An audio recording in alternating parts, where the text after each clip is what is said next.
میں آج پھر مطالبہ کر رہا ہوں سعودی حکومت سے کہ سیدہ طیبہ طاہرہ رضی اللہ تعالی عنہ ان کی شان میں لاہور کی سرزمین پر مرکز صراط مستقیم میں جیتا جاگتا مجھے پہچان لو، میں محمد اشرف آصف جلالی بول رہا ہوں اور میں مطالبہ کر رہا ہوں،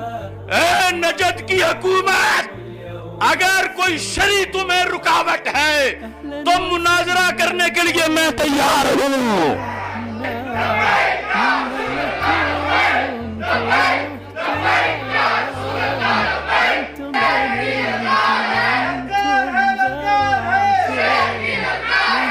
اور اگر سیدہ پاک رضی اللہ تعالی عنہ کے مزار کو بنانے میں کوئی شرعی رکاوٹ نہیں ہے